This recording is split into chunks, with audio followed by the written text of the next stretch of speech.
What do you get when you take musical instruments that would be around in your fantasy setting and combine them with modern day lyrics? Well, you get bardcore. Bardcore as a music style is done best when it's done with real instruments and real heart.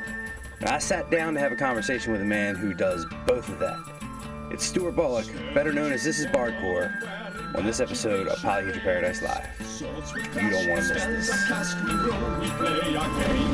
The very sight and road they are a welcome all suffice. So step inside, get ready to roll with Polyhedral Paradice. Welcome today's guest, Mr. Stuart Bulloch, otherwise known as This Is Bardcore. Stuart, welcome to the show. Thank you so much for being here, buddy. I appreciate this. Appreciate this a lot. Oh, thanks for having me, man. I'm really looking forward to it. Been looking forward to this for a long time. You guys may recognize the name Stuart Bulloch. This is Bardcore. He was kind enough to let us use his Bardcore versions of songs during the 24-hour live stream, which is part of the reason why I reached out to him and I wanted to get him on and have a chat with him. And I actually convinced him to perform a couple songs live. Sorry if I twisted your arm for that one. No, it'd be good. I'm looking forward to it, man. Yeah. It's good. It's nice to do something different. Yeah. So I just wanted to get into a little bit, just let everybody know who you are, because I know you were part of a podcast called Dyson Desire, correct? I am. Yeah. I'm a cast member on Dyson Desire. So that was. We've been doing it for just under 2 years now. 5e podcast, and we're currently running through Storm King's Thunder published module.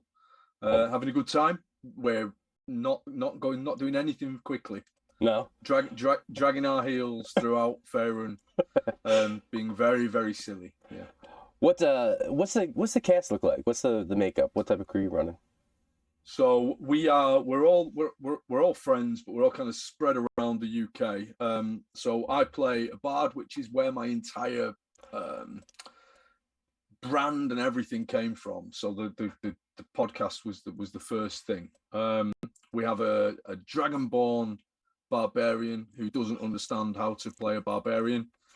We have a half orc barbarian who does understand to play a barbarian, the king of the min-maxers. We have a human sorcerer and a gnome rogue, and we've so far managed to keep hold of all of the original party. Nobody has had to leave. So yeah, it's good. It's a nice mix. Our two barbarians provide quite a lot of interest because they're very, like I say, very different. One guy who really does all the research, makes sure he's playing the absolute optimum barbarian, path of totem, bear totem, and great weapon master and all the real min-max barbarian stuff. And then the other guy who basically just steals his character sheet and rubs things out and makes them less optimal. Like there's something to be said with for less optimization. But how does a min-max get along with other players at the table? Did you know what? Right, we rib him a lot because he does. His build is set up to do something. He does it very, very well. He soaks up the damage and he puts big numbers down. We do bully him, and he's the youngest by quite a way in our group as well. And we let him know. I find that too with younger players, that optimization across the board. Yeah, they love optimizing the characters. I don't see anything wrong with it, but for me, D&D's been it's been more of a role playing. I've not worried too much about what's on the sheet, more than what's in my head. To see people focus so much on damage per round and AOE, area of effect, and just like really dig into the minutia. It's a different game for me than a lot of people. But you mentioned you're in the UK. Where exactly are you? I'm in Manchester, so I'm up north. Mm-hmm. I've always lived up in the north. I'm not from Manchester originally. I'm from Yorkshire. I don't know whether you know Yorkshire. I know the name. So, I'm not. I'm not great with maps and geography. I mean, No. I kind of swore off geography. My dad used to beat me with a globe, so travels out. You know, I'm just kidding, Dad. If he's watching from heaven, I promise. Sorry. Yeah, I'm up north. The rest of the guys are all down south, which is, you know, it means that we've never played in person. Really? I've never played 5e in person ever. I'm going to do it for the first time in a few weeks. Really? I've DM'd in person. I've DM'd for my son. But I've never played in person. Yeah, I'm going for a weekend away with another group of players. So I'm playing a Curse of Strahd game as well with another group of players. It's great. How so long? I'm gonna have a weekend away. How long have you been playing, and how long have you been playing 5e? Where'd you get your start? I started playing in 1991. So that was big black box basic. And Rules Cyclopedia version. That was Rules Cyclopedia was my teenage book of dreams. But then I stopped playing. I stopped playing D&D when I was about 15, 16, and moved more into the kind of the Warhammery area. But then stopped all that as well. And I didn't do anything. I fought against it. I tried to not be nerdy for a while. And it was COVID, it was lockdown. So May 2 years ago, a group of friends had put around this idea that they might want to play D&D.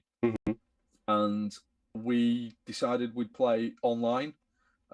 We ran through Lost Mines of Fandelver online as a group, enjoyed it, and the decision was made that we'd start something up then.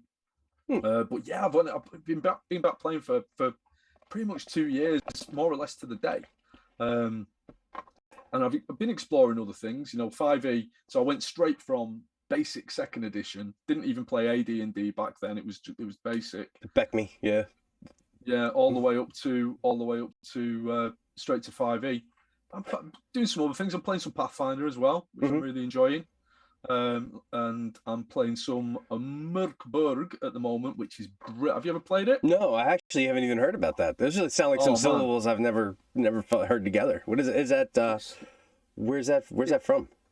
Sweden. Okay. Swedish. It's Mörkborg is what I thought it was called because I never thought about it. But it's a kind of, they brand it as a doom metal kind of OSR feeling. It's brutal. It's notorious for being brutal. They even say don't spend too much time creating your characters because they're going to die. But it's good. It's really good fun. It's a lot so stripped down compared to 5e. You have your four skills. Everything's just straightforward rolls. And it's this kind of dark, gritty, slimy horror theme. And I played my first session last week. But I'm already straight away like, yeah, I love this. I love this. Did your character make it through the first session? Yeah, yeah. I got to think. I think there's a part of it. So this game is being recorded to be put out on a channel called Dragon's Duel. And I think that the GM was a little bit easy on us. I think there was a few times where he's thinking for himself, in terms of this being a product, some content to put out, it's probably best that I don't kill them straight away. We could have TPK'd within the first hour. One of the characters, there's a spell, and it's just I think it's just called Death, and it inflicts 4d10 wounds to everyone in a 30-foot radius. And to put it into context, you have my character's got 4 hit points. That's it. Oh, well, and she was like, "Yeah, I'm going to cast this." I'm like, no, man, at that level, that's crazy. That is just like it implies. It's just death. Yeah. Is it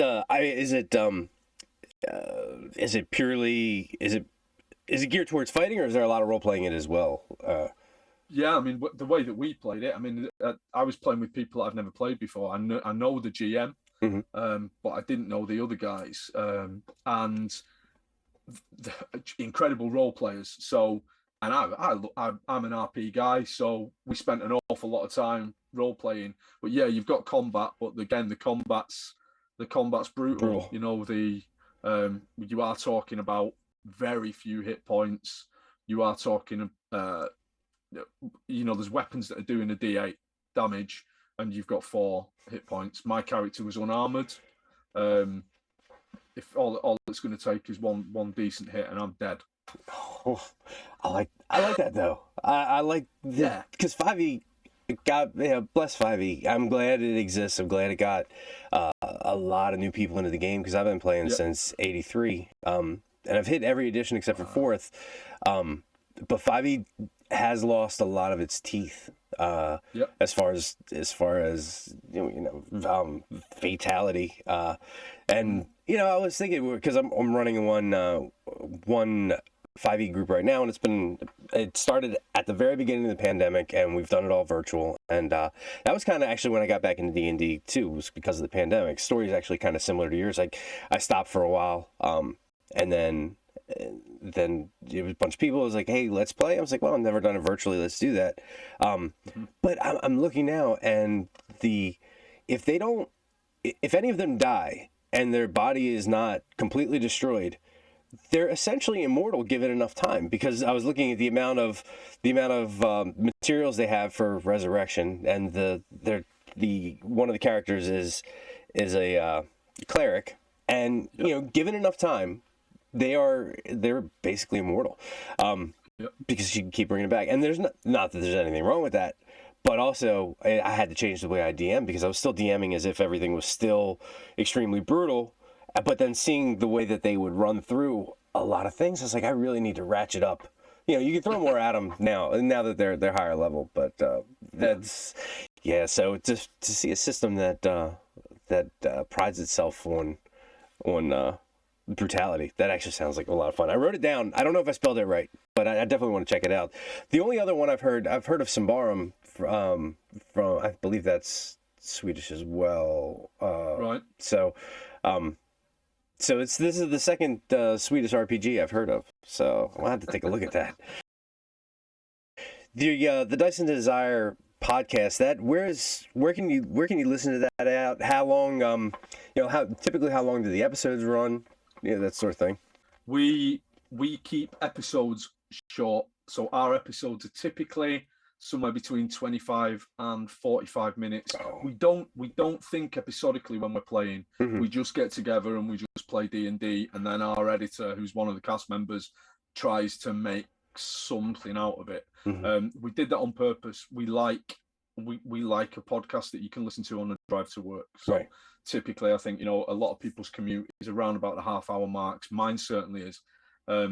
There's a lot of D&D podcasts like Critical Role. I think their episodes, they're typically like 3 hours. And I've got friends that are big Glass Cannon fans, and again, long episodes. So we specifically go for the shorter episodes.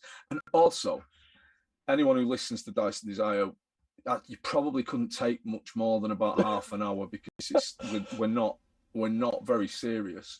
We're everywhere. We're on all podcast feeds. We're on Spotify, and we're on absolutely everything. And it's going really well. I mean, we're regularly a top 50 UK games podcast. Oh, nice. Which it's mind blowing, really. I mean, again, back to Glass Cannon. I was talking to friends. I think Glass Cannon were 9th in the UK top 50 games podcasts, and they're huge. And I was looking at that list, and I think at that point we were 34th. You're like, wow, and Glass Cannon are only 26 podcasts better than we are. I'll take that. I'll take that every day. But there's something to be said for just going and having fun, and that comes through. That comes through, and a lot of people will hang on to that, because hearing people play and taking it serious is one thing, but to identify with a group of friends getting together and having a good time, that has a lot of replayability. I think those are and to keep it as short that is a very good idea. because that's something that I know has kept me from listening to too many D&D podcasts. Is just the length, the huge chunks of time. And like if you don't catch them live, then it's hard for me to go back and look at something that's 3 hours long without it being like a true crime podcast. I mean, I have an addiction to murder porn. I will listen to a true crime podcast for 3 hours. I mean, it's like, but they got me there. But D&D, I got to keep my D&D in small chunks. I don't know. Yeah. But so I guess This Is Bardcore sprung out of the podcast. Do you record for each episode? Yeah. So I had the idea. So I did start the full length Bardcore covers before we started doing the podcast. So when we were playing Lost Mines of Fandelver, we started to plan what we were going to do for the podcast, and our DM was like, "Oh, you've got to play a bard, man. You've got to play a bard. I'd love to see you do a bard." So I was like, "Right, okay." I thought about it, and about the same time, I started seeing Bardcore covers coming up on YouTube. And it was our min-maxer Orc who sent me a thing. He was like, "You could do this, man." So I'm like, "Yeah, okay." So I had to go and I started recording a couple of covers, and then the idea was, let's do a small song at the start of every episode that's a recap on the previous week's events. And originally, they weren't all going to be kind of parody songs. There was going to be original things and just recaps. And then very, very quickly, it just kind of fell into a smaller version of what I do on my Bardcore channel. So each week I record a recap of the previous week's episode, but as a Bardcore parody. Yeah, it's every week. Man, every week. That's a heck of a turnaround. I mean, that's what's the writing process like for the originals and the Bardcore covers? How does that work for you? So the Bardcore covers, I've really slowed down just because the time it takes to do one of those is huge. So I'll have an idea, and the idea might just be, here's a song that I know. I know this song inside out, so it'd be easy for me to change it. Or it might be, I can see how I could twist the lyrics to this particular song. Or here's have you watched Peacemaker, the John Cena thing? So I really want to do a Bardcore cover of it, because I think at the time when I first watched it, I was like, this will do numbers. Like, let's get one of these out. And I was like, I sit down and I'm looking, I've got the lyrics on the screen. I'm thinking, right, how can I twist these lyrics to make them either medieval or fantasy or whatever? And I look at it and I'm like, no, it just wasn't happening. Yeah. Other times I'll look at a song and I'll immediately get a hook. So like the 99 Problems, which is one of the earliest ones I did, I've got 4 score and 19 worries, but a wench is not included. It wrote itself, and then after that, just go through it. The songs for the podcast, the writing process, I've got it down to an absolute fine art. So the podcast drops on a Wednesday. I listen to the podcast the same as everyone else, and then I panic on the Thursday, the Friday, the Saturday, the Sunday, the Monday, and then all day at work on the Tuesday, I'm just thinking desperately, what on earth can I do? I get home from work on the Tuesday, I come upstairs and just sweat until there's something. Like, you'd think, every week, every podcast gets released on a Wednesday. Sometimes Tuesday night, 8 o'clock, I send the message, I've done the song, sorry, it's so late. Panic, sweat, song. That's when the best stuff comes out, though, under the intense amount of pressure. I'll do that when planning for a session. Like the session's the same time every week. No prep. We come. It was Monday. Come like Sunday night, 8 o'clock. I'm laying there and I'm like, I hit the pen and the paper last minute. And then there's always some more I want to do. But the best stuff comes out under the greatest amount of pressure. So talking about the Bardcore songs, like, and 99 Problems, by the way, 99 Problems is the one that got me initially hooked on you. And I've listened to a lot of other Bardcore artists, but I have to commend you. Like, the lyrics that you use, it doesn't seem like low-hanging fruit. It really seems like a lot of thought went into, especially 99 Problems, and some of them, like the verbiage that you use is not something, it's not the simple stuff. Like, you really seem to dig in to to some of the lyrics and pull out words that I've had to look up sometimes. I'm like, I think that's great. I got to find out what that means. But did you major in English or anything? No, man. No, I mean it's the product of many tabs on my browser. Synonyms, rhymes, medieval glossaries. Like I've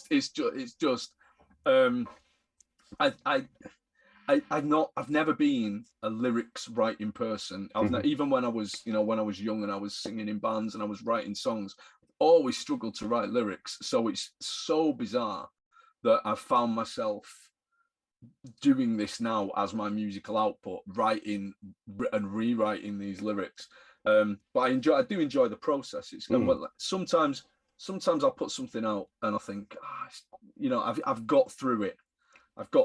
And there's other times when I'll do and I'll think, yeah, I've done a good job there. I'll get a good turns of phrase. And the best thing in the world is where someone on a YouTube comment will just post one of the lines from the song, and you're like, yeah, I got that. Yeah, they were feeling that. So it is nice when people get a buzz off it, because it takes some time. Writing the lyrics is probably the longest part of the process, because musically, I some of them are really difficult. So I did We Don't Talk About Bruno from Encanto. That was tough just because the song changes so much. I did Alexander Hamilton from Hamilton. Maybe it's Lin-Manuel Miranda songs that are hard to do. And that was tough because musically the song keeps changing. Whereas other things, it's 4 chords and it's a chorus. I'll get the idea for how it's going to work, and I'll get the music done really pretty quickly.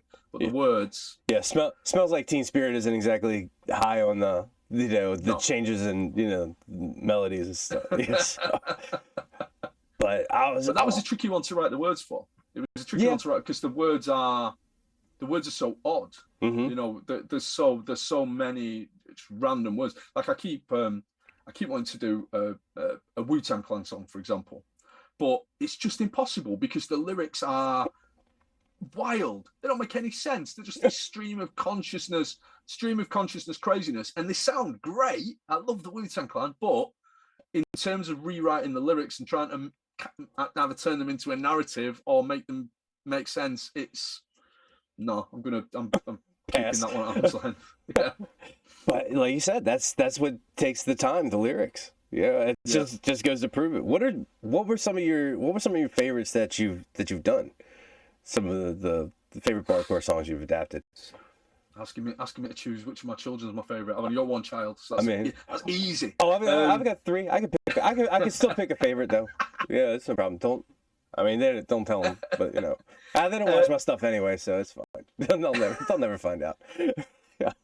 I like the hip hop ones because they're often musically I can do something a little bit different. Like again, the 99 Problems.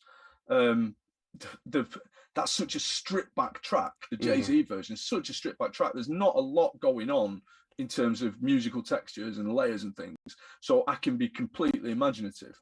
I really enjoyed I did Fresh Prince of Bel-Air theme. Really enjoyed that one. The ones that are the most fulfilling are the ones that are the more complex songs structurally. So Bruno, Hamilton. I did Welcome to the Black Parade very recently, and that was a lot of fun to do because it was a bit more of a challenge. Like again, back to Teen Spirit, that song. As much as I love that song, it probably the whole process probably only took me 4 hours, and it was pretty easy. Whereas Welcome to the Black Parade was the best part of a day's work, and it was more of a musical challenge for me. And also, it makes you realize sometimes you think you know a song. You think you know a song really well, and then you're breaking it down. You're like, oh, there's a lot more stuff going on there. But yeah, I go back to some of those earlier ones, some of the hip hop ones. The John Cena again. The John Cena theme tune was a really fun one to do, because I was started experimenting with different instrumentation as well, because I one thing that makes my bardcore different to some other bardcore artists is I use everything's real instruments. I don't have a lute. I have my lute. This is my lute. This is my son's 3/4 size classical guitar with that nylon stickers on it. You know, it's and I use that to play anything that would be lutey, and I have a bagpipe practice chanter that I use to get kind of strange reedy sounds. And, well, way to ruin the illusion here, man. Never peek behind it. Now I'm just sorry I peeked behind the curtain. I thought you had a lute and it's the pan flute. What was the oh my god, what is that? Hurdy-gurdy? There's no hurdy-gurdy back there. No, do you know, I do have a harp. My wife bought me a harp for Christmas. I feel better now. But I'd love to get at some point. I would love to get a lute, and a real one, because you can buy guitar lutes that are a lute but are tuned in a guitar like a body? guitar. Really? Not a lute body, but tuned like a guitar. Oh, okay. So you already know how to play it, right. But that's not, lutes weren't tuned like that. So I want to get a proper lute and learn how to play it. But it's for another time. More power to you. How many? Just as a side note, how many instruments are you proficient in, or you just know enough to get by, and make sounds with it? I'm a guitar. I'm proficient in. I play the French horn. I play the guitar and other string instruments, mandolin. I'm pretty proficient on. Everything else, I just. Given 10 minutes with an instrument, I can generally make myself pretty comfortable. Some things are way out of my, like, I tried to play an oboe once and nearly died. Like, just the sheer amount of air pressure that you have to put to get a sound. But yeah, I'm a music teacher, so I kind of have to be able to turn my hand to everything at a basic level. There's nothing that I do in the bardcore songs. Some of the guitar stuff's tricky, but the vast majority of it musically is quite simple, because I play a tin whistle. I can't play a tin whistle, but I play the tin whistle on my songs, you know. So yeah, just turn myself to anything. But yeah, the John Cena one, back to the John Cena one, that was one of the first ones where I used the French horn, because I played it. That was what I did at university, and I haven't played it for years because I just got guitar sidetracked, and I got it out of its case again, like dusted it off, got it out of its case, and tried to experimented with different sounds and stuff. So that was good fun to use different instruments and try and get some different sounds. That is impressive that the songs use all real instruments, because it's super easy to go and program stuff into a computer and then just sing over it, but to actually dive in and use real instruments, it gives it a depth that some songs don't have. So I appreciate that, and at least you don't have to perform them live. Oh, wait a minute.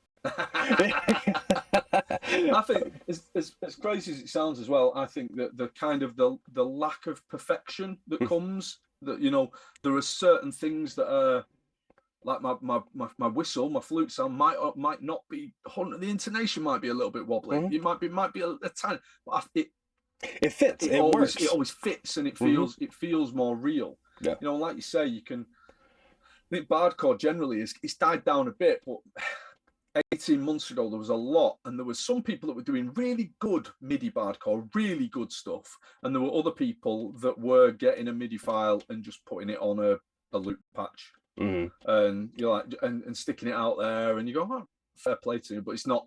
There's no craft in that. It's just going, oh, this is making a fun song. I actually came late to bardcore, because I only really started seeing it maybe 6 months ago, I think. Maybe a little bit longer. I have a hard time with time now since the pandemic. I think my concept of time has been shot, but I think it came to it late. But for me, it's still fantastic. It's the day I first discovered it. I love cause I grew up on Weird Al, and I love when you take something and you can change it change it on its head and play with people's expectations. So you know the songs, and then to see them transformed, I've always enjoyed that. So this is, and then loving D&D and all things medieval, Ren fairs. It's right up my proverbial alley. And people at work have gotten tired of me playing it, except for my brother-in-law. Because I do construction, and everybody's listening to rock music or rap music or sports talk, and then I'll throw on some Bardcore and just get the side eye. I'm like, you guys deal with it. I have 99 problems, but your opinions aren't one. Someone told me about 6 months ago that they were DJing at a friend's wedding, and they put one of my songs on because the friends who were getting married were part of his D&D group, and he'd played stuff at the table. It's like a wedding dance floor. Right, here we go. I think it was maybe the Fresh Prince of Bel-Air. He put that on at the wedding. Oh, if only you could go back and change the words a little bit after the recent, that's what you could add to that. And you are kind enough to be performing 2 songs today for us, right? We're gonna attempt it. I know they're not usually the type of thing that you play live, but I can't let this interview go without pestering you to at least give it a shot. And I really am thankful for that. And by the way, also I want to actually thank you on camera for redoing my theme song, so I no longer have to worry about getting copyright striked, and it's you nailed the essence of the song without being a direct copy, and the turnaround was amazing. I was like, for anybody out there who wants to know the story, I literally went to him and asked him, and a couple minutes later I was like, something like this, and it wasn't but a few hours that he sent me back some samples. I was like, oh okay, we're done here then, I guess. Okay, it was just quick turnaround. In addition to the Bardcore stuff and the podcast music that you do, I know you're a music teacher. Are there any other musical endeavors that you participate in? Any modern type of music or? Well, yeah. I mean, up until the start of the pandemic, I was playing in a band. Still, I was playing in a cover band. I've got the most recent thing that I've been doing though. So I've been working with a couple of other creatives, and we formed a game design company. And our games, I'm part of the team because our plan is that all our games will come with music. Mm-hmm. So I'm working on writing music for original RPGs and putting some stuff out through that. So most recently, we released our first game called Halcyon Days Motorcycle Nights, and I recorded a full album of music of original. You say modern, it's not modern. I'm a rock guy at heart, and this was kind of a pastiche of classic rock, I suppose. So I recorded an album based around that idea, and that was fantastic. That was really good because I love getting my son's 3/4 size nylon string guitar out and pretending it's a lute, but I really like playing electric guitars. So it was nice to record some original songs, and those songs were all 100% original, all recorded, everything performed by me. And what type of electric guitars do you have? What do you prefer? So, are you a guitar guy? I used to be, and I sort of still am. My collection has dwindled a little bit. So this I love. I play this a lot because it's the most comfortable guitar, and it's not an expensive guitar. This is a Mexican-made Fender Strat, but it's triple pickups. Yeah. Oh, it is gorgeous. I love it. I play. For anyone who's not interested in guitars, this is awful, but I bloody love guitars. This is possibly the most beautiful guitar in the world. So this is a Fender 60th anniversary Telecaster that they released. Is it a single pickup? Is that a lipstick? So lipstick pickup on it? Yeah, lipstick at the bridge. Okay. The lipstick at the neck and a single pickup there. Yeah. Oh, okay. And it's beautiful. It's all tortoiseshell bound and It's like this gorgeous, shiny bamboo finish. And to be fair, I play this guitar the least of any of my guitars, partly just because it's so pretty. I'll show you one more. All right. Stop talking about electric guitar. Hey, I don't mind. Trust me. This is SG. this is my kind of workhorse guitar. So when I was playing live, I used to play this a lot because it's just really, really nice to play, and it sounds filthy. So a lot of the stuff on the record for the for Halcyon Days Motorcycle Nights was this, because this is my kind of rock machine. But it's not the prettiest guitar, but it's nice to play. I had to a while back. I was going through a divorce, and I actually had to liquidate my collection. But at the time, I had the one that really hurt was the Jaguar. I had a '62 Jaguar. Oh God, that thing was so nice. The neck was thinner on it. You could fly up and down the fretboard. But my favorite one was the hollow body Epiphone electric acoustic. Oh my gosh, it was beautiful, and the sound that I could get out of it, whether it was plugged in or just acoustic, was fantastic. I had I'm trying to remember what I had a Dan Electro U3, which was I love the look of it, the retro look with it had the triple lipstick pickups on it, and it was pink, coral. It was like a coral pink color. Oh yeah. So yeah, I do now. I have a Court, which is just a Telecaster or a Strat. Korean made, aren't they? Yeah, Korean made Strat, and then a Epiphone 12 string, which is hanging up. So that's all I have now. But the kids have barely heard me play because they get hung, and I've moved on to. I mean, as much as I used to love playing, I don't get to play as much as I used to. So, but I still have a love for guitars and the machinery and the craftsmanship that goes into them. Like, yeah, but yeah, sorry about anybody out there. Sorry about the tangent, but I mean, this is a music stream, so you have to expect that we're gonna get into this. And my daughter plays the flute, and she has a kalimba, which is a cool little instrument.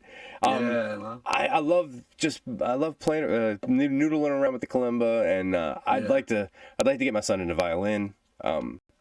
This is my son Gideon. I think he would do good with violin. And my youngest Marcus, he's basically like Animal, so I'd like to get him to play drums. Their uncle is in a punk band, Blinding Eye Dog. So he's a drummer, and he goes over his house and bangs on the drums. So used to being around music around here, but nobody's really proficient except for my daughter. But anyway, I don't think you could probably make a career as a flautist, but I don't think you're winning too many fans, doing that. But she there's not groupies for flautists, I don't think. You want to get her into a top orchestra, get her touring the world, going to amazing places, seeing incredible concert halls. That would be the life.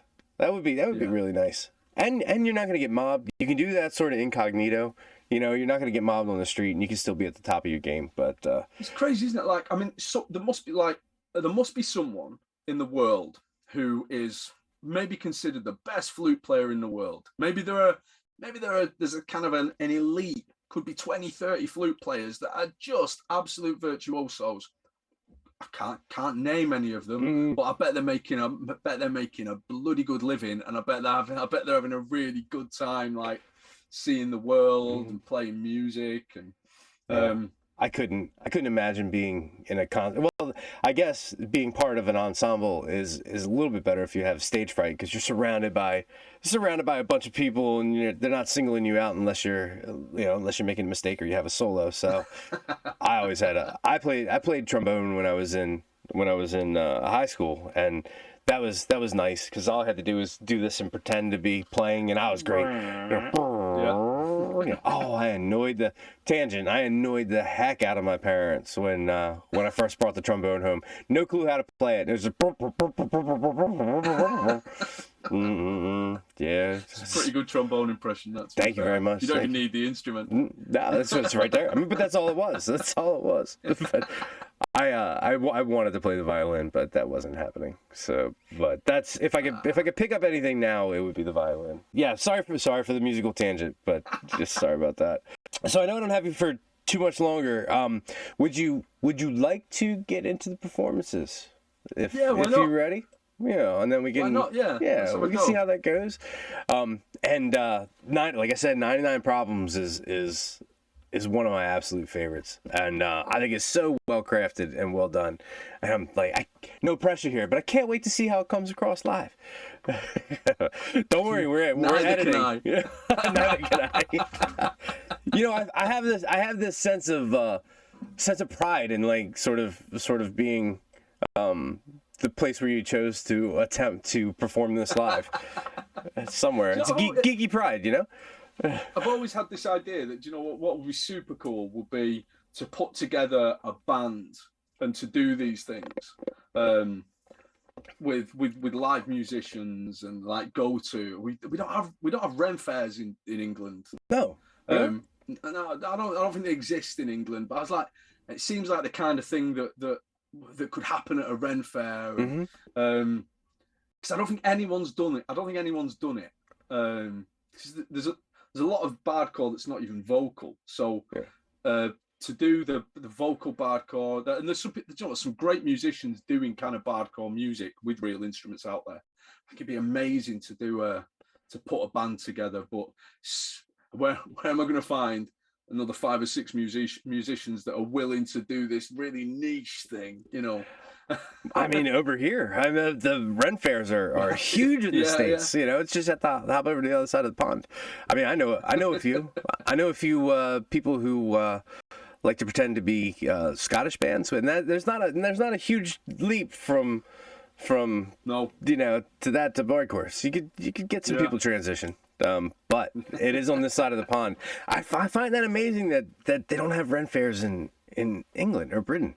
Yeah, I think that's just we live. Yeah, no, that's what England is. That's what England is. We still live in the medieval ages. We all still walk around. All the women walk around in the corsets and the dresses, and we ride around with our suits of armor. And is that true?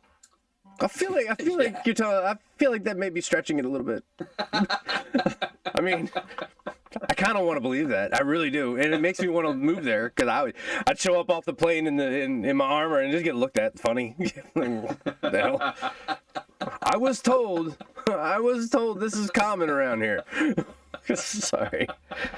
All right, so I guess I don't need to introduce it because we've talked about what it is, but this is your version of 99 Problems, correct? Yeah, here we go. Right. Alrighty, I'm gonna shut up now. Here we go. 99 Problems.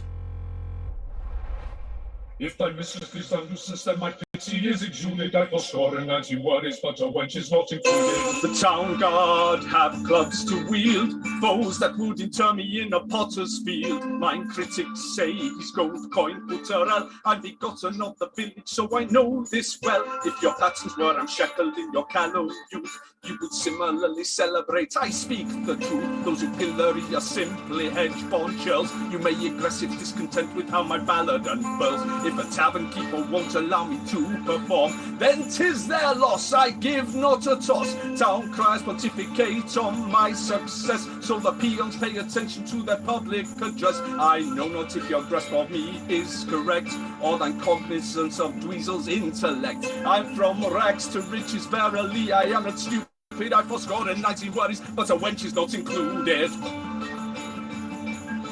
I forscore and 90 worries, but a wench is not included. If thy mistress gives thy uses, then my pity is exuded. I forscore and 90 worries, but a wench is not included. 'Tis 1494, and I'm taking a stroll. From the corner of my eye, I see the town patrol. My choices are twofold. I can stay where I stand, or flee from the coxcomb with the cudgel in his hand. Alas and alack, I'm disinclined to free, for a coin in my purse fit for bribery. I stand unstirring and await my apprehension. I hear, have my virtue strangely taken up thy thoughts. Do I resemble a warlock, sir? I cannot read thy mind. To my harassment should I further speculate?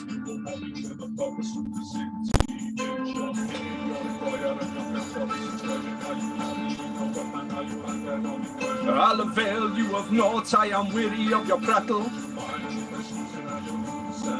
Well, my poke is secured to the satchel on my back, and my civil rights specificate a warrant for that.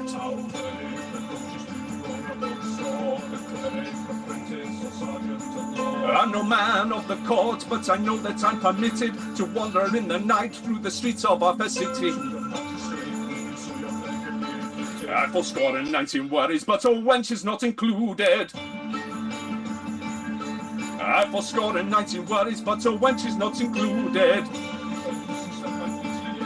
I fourscore and 19 worries, but a wench is not included. I fourscore and 19 worries, but a wench is not included. I fourscore and 19 worries, but a wench is not included. This is sure to inspire mania, for I art thy humble servant.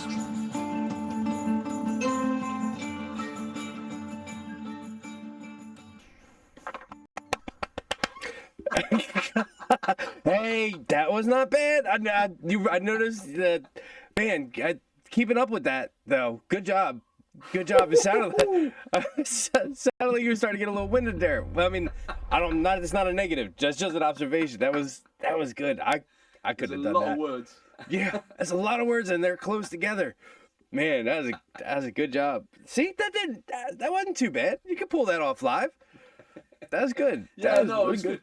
Yeah, I once I kind of got my head around how I could do this live with the backing tracks, and particularly with that one. So there's the two different vocals. I thought, well, I'll leave one of them on the backing track so then I can breathe for 2 bars. But yeah, I'm lucky that I've still got all of the projects for everything I've ever done. I've saved everything, so I could just go in, take out the vocals, and work with it. Yeah. Yeah, that was it was a good decision there to take out to keep the backing track in. I was wondering how you're going to do that. If you're going to try to pull off both of because it's very conversational, you know, especially when he starts talking about his civil rights. Oh, that's that just the way the phrasing that you used for that song, I was really impressed with, and it paints the picture. Like I can almost see that happening, like in medieval times. I don't know. It just, the picture it paints is fantastic. So that was Jay-Z would be proud. Jay-Z would be proud. I hope so. I have tagged him in something before. Really? Trying to get him to try and give him look at my Jay-Z, notice me. But so far I haven't managed to get it in front of him. No, I missed it. Holla. My bad. No, sorry. What other one did you prepare? I mean, you want to break before you go into the next one, or no? I mean, you don't have let's go for it. Let's go for it. Let's go forward and be brave. I chose Ghostbusters because this has some of my favorite silly little lyrical things. So that once I came up with the idea that it was going to be Spectre-Questers, and then it absolutely wrote itself. And the line, instead of busting makes me feel good, we have questing fills my heart with joy, which is probably my favorite one line of any Bardcore song that I've ever written. And it's just a fun song. When I used to play in the covers band, we used to play Ghostbusters. We learned it for Halloween, and then we just played it all year round. It's just a great fun song to sing and play. So Spectre-Questers, Ghostbusters. Here we go. All right. I'm gonna mute myself.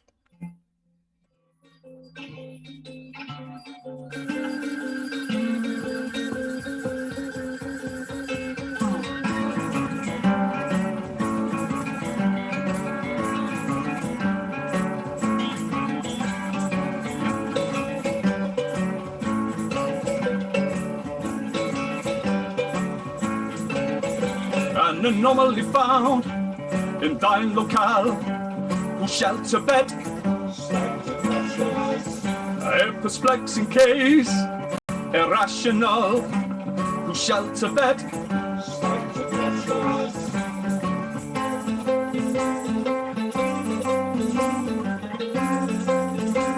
The spectre panics me not.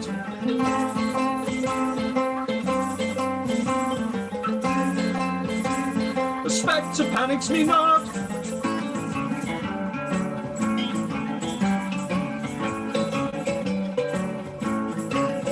If thine eyes play tricks, leaves your mind befuddled, who shall to bed? An imperceptible knave, in your mattress snuggled, who shall to bed?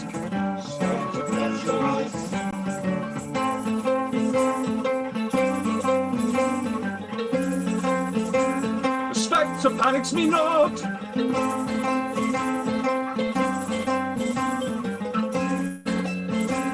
The spectre panics me not. Who shall to bed? If unchaperoned, pray convoke and summon. The spectre panics me not. I glean a liking for maidens. The spectre panics me not. Egad, egad, egad, egad. Who shall to bed? If thou hast suspicion of an apparition, who shall to bed?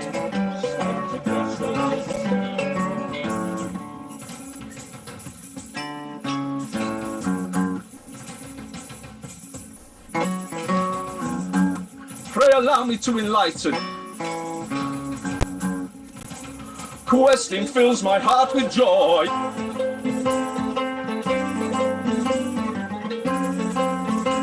The spectre panics me not.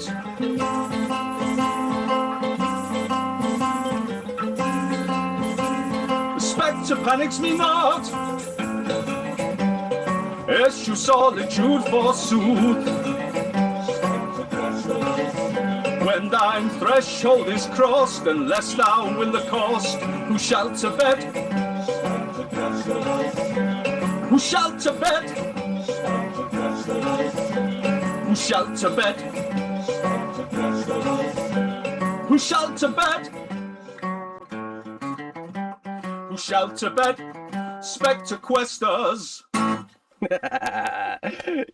Yeah, you're right. That feels like that could be dropped right into a campaign or oh man, I was just listening to that. I can imagine that being a group in Ravenloft, just Spectre Questers. I'm sorry, that is and actually I'm not gonna lie, like I enjoyed that one, but I enjoyed it live. Like more, it gave me a new appreciation for it. I don't know. I feel like I dialed into the words more live. That was it was good, and it does seem like it'd be fun to play. Yeah, Yeah, it's good fun. Good fun. Yeah, very, very, very silly. Very silly. Yeah, that was well. Thank you. I really appreciate that. That was nice. And see, you pulled it off. Oh, you didn't. I was like, you didn't have to worry. Never any doubt. Never any doubt. I had no doubt. I mean, because I wasn't the one singing. So, but yeah. Oh man. So you do. I know. I'm. Thank you again for coming on today and for spending some time hanging out and chatting, and thank you for everything you did, like letting me use your songs for the 24-hour stream and stuff. It was completely. I'm very grateful, and it was really kind of you. What do you have? Anything you want to talk about moving forward? Anything you have coming up that maybe you want to pitch or shout out or? So the biggest thing that I'm working on at the moment is the vast majority of my energy is going into the group that I'm working with. So Red Oaks Creative. So what I'd really like to encourage people to do is to go and follow us over on Twitter at Red Oaks Creative and check out what we're doing. So we're working on we're going to be relaunching the Kickstarter for our game Halcyon Days Motorcycle Nights, as if by magic. There it is, the beautiful book that's coming up soon. We're also working on a brand new fantasy RPG system with a completely original game mechanic. Really? And it's going to be really exciting. I'm not sure whether I'm allowed to. Do you know what? I'm going to do it. So the game's going to be called Thicket, and it's probably going to be coming out next year. And it is set in a world of anthropomorphic mammals in Scotland. So it's going to be things like badgers and mice and mammals that exist, and not just mammals, animals that exist in Scotland, and it's fantastic. So we're currently writing that and play testing the mechanics for the game. It's going to have a really cool That actually character progression mechanic. That actually sounds pretty interesting. Is it gonna? Are you going to deal with classes and stuff? Is it that sort of thing, or is it just anthropomorphic animals are sort of the classes? Like, is it? Or... Well, so you can choose the animal that you choose will give you certain features, but ultimately, whatever you choose to customize it however you want. And you can take it down different things. And one of the things that we really like about the mechanic that we've come up with at the moment is every time you try to do something and attempt to skill, whether you pass or fail it, you improve at that skill. Oh. So the idea is that your badger might be learning how to make things, and every time they fail, they get better at it. So it's a really cool mechanic. So we've got that coming up. That's going to be a long way down the road, because that's going to be it's a big project. But we're also releasing one-page, simple little games, because we just come in.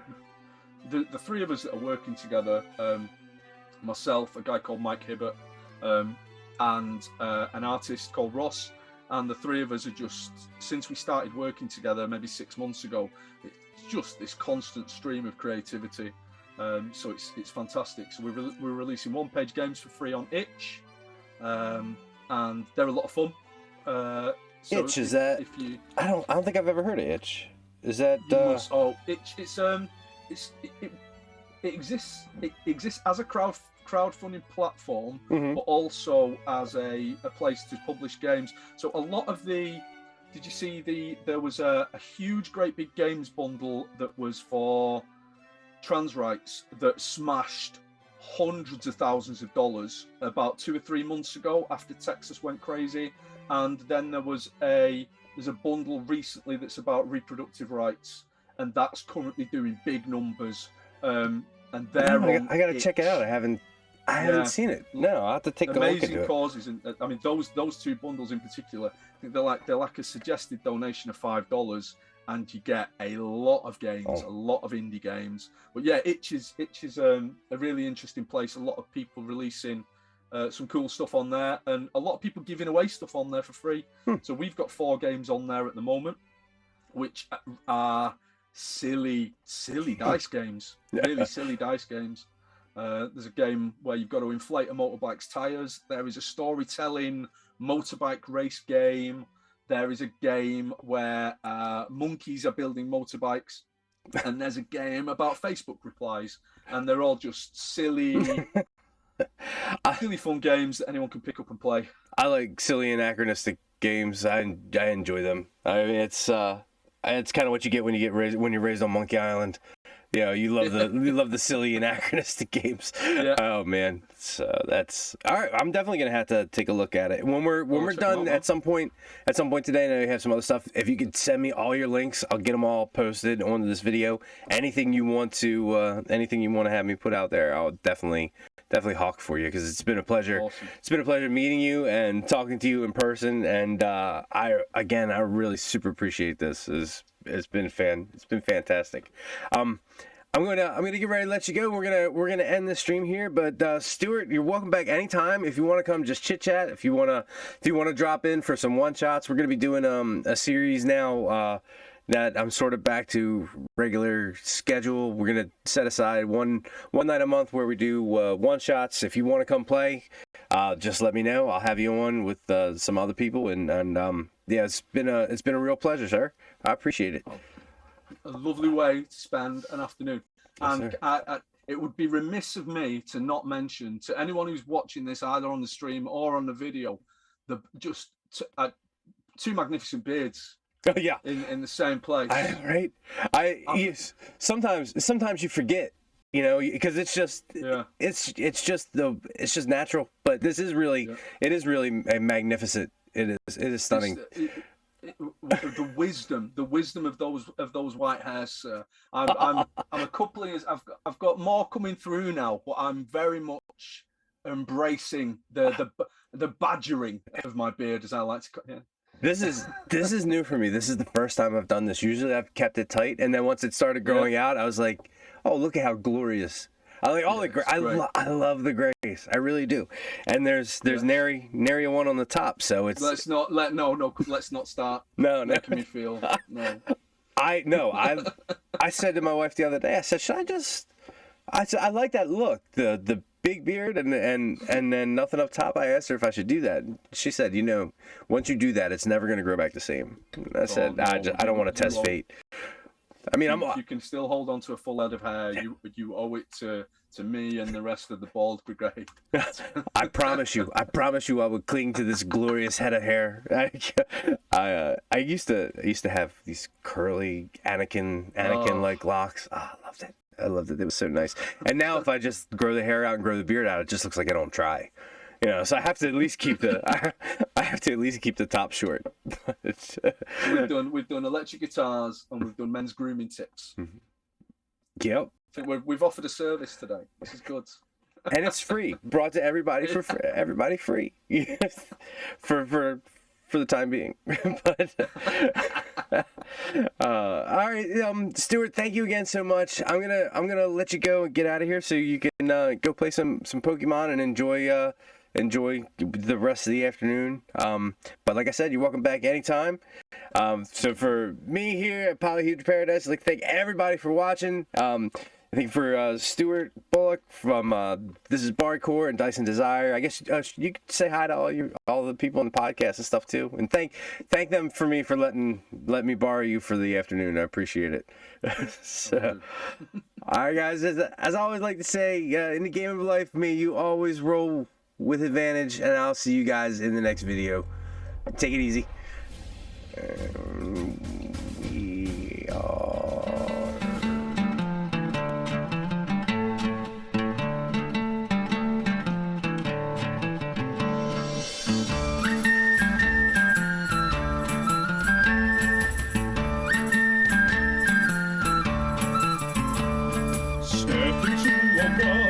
Imagination reigns. Swords will clash, spells are cast, we roll, we play our games. The merry sight and role play are a welcome all suffice. So step inside, get ready to roll with Polyhedral Paradise.